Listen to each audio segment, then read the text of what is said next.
You talk in the book about ego. Ah. You said ego is an illusion. It's not real.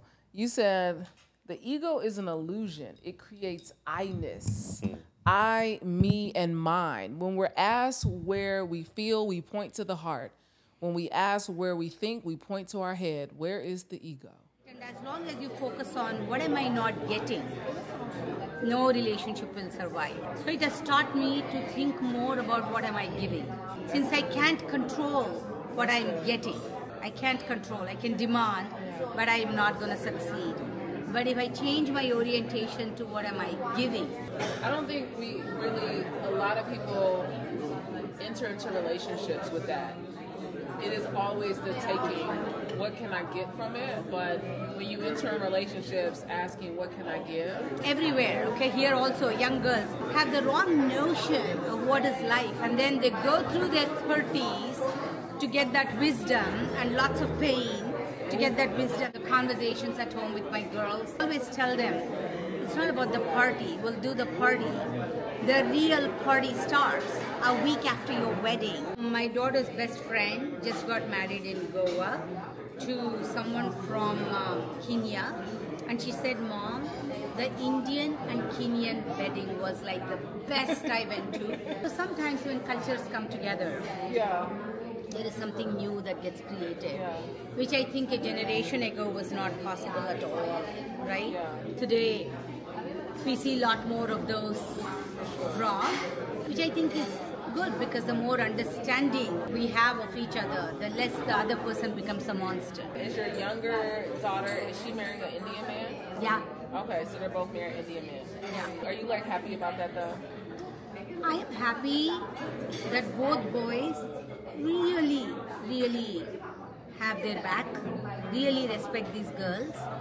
You know, it's very easy for girls to fall into a relationship that's truly unequal and they don't see it. Yeah.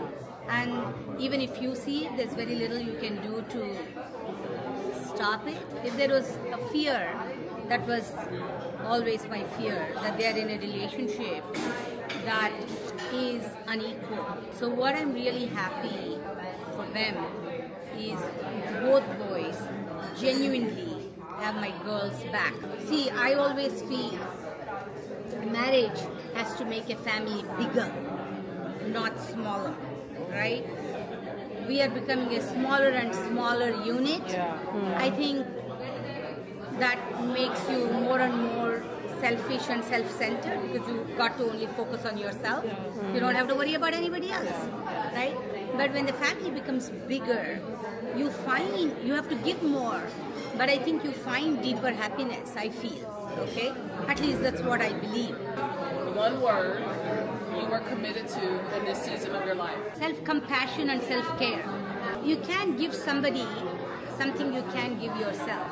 And when you display that, I care a lot about physical wellness, emotional wellness. I see my girls care for that, right? So if you have to radiate anything, it comes from your conduct. And I think for too long, women are tied up in all kinds of knots to not care for themselves, not own what they need. And then there is a brewing inner resentment, bitterness for life passed by. If you don't accept your limitations, your flaws, and don't celebrate your strengths, right? And you look for all of that from affirmation from someone else, you're never going to be truly happy. In fact, this morning, as I was waiting here, I was talking to my daughter, and she was just talking about some situation, somebody at work that ticked her off, and I was telling her that same thing. You first have to say, does whatever this person said about you, is it real in your heart? If it isn't, why do you even let that have a second of your life and attention, right? So what I want to do is help my girls and every girl feel a deep sense of self-worth. When you have that inside of you, you are like a mountain.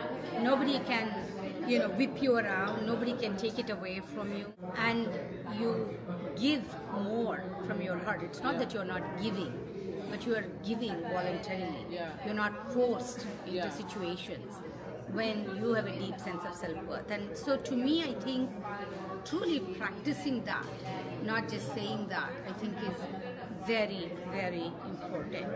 I love that. Ego, to me, is something like darkness. But you said we need it, though. We have to have it. It's our willpower. Definitely. Yeah. So I represent that ego. Let us see. Let's talk about Brandi here for a moment. We don't get to talk about me on the show, Daaji. That's not how this works. See, how this works is I talk to you and you answer the questions. That's how this works. You see that? Okay, Brandi. Let's say if you were not a doctor, okay, and Brandi says, "I'm Dr. Brandi Harvey. I'm Dr. Harvey." It's a thing, though, Daaji. I know you. When she propagates this information to the world via her studio, I am Dr. Harvey. In reality, she is not Dr. Harvey. She is blowing her own trumpets, right? That is not good. But if she says, I am so and so, I am daughter of such a big personality, and I have studied this, now I am doing this. And when you're putting the facts as they are, there is no ego. It's a statement of fact. But let's say if you're a flutist, you're playing nice, lovely flute, and you had yesterday a performance, Yeah. and there was a standing ovation for half an hour, people clapping. It's lovely. But 2 days later, when you are supposed to perform, would you be happy with your yesterday's performance? You won't be, because you like to surpass Yeah. everything that you have done in the past. You like to do better than yesterday. Yeah. Is that ego? No, that's called self-pride. I like to do something better with myself than I did yesterday. So it's a self-improvement. And that's a positive ego. But to think that I am the best Dr. Harvey in the whole Atlanta. Nobody is better than me. Yeah. Or I'm the best flutist, or I'm best so-and-so, and no one is better than me. That is arrogance. So the ego manifests in many ways. And that's why you said it's illusion, an illusion. So it depends on you how to make use of it. Yeah, because it takes many shapes. Many shapes. But ego is just simply, you can dissolve it, or you can subdue it by bringing in Lord in your heart. How? Whenever you do something, even when you play flute, or you are in romance with someone, or you're cooking meals, or you're running your business, think that Lord is doing it for you. Or you're doing it for the Lord. Or the Lord is in your heart and you're doing it with all your perfections. Yeah. Then the ego will not trouble you. Because now you have this awareness. To me, awareness is like light. Ego is like darkness. Darkness of ignorance. Yeah. Darkness of ignorance. Yeah. So bring in the light of awareness. And this light of awareness, it simply happens by bringing divine light in your heart.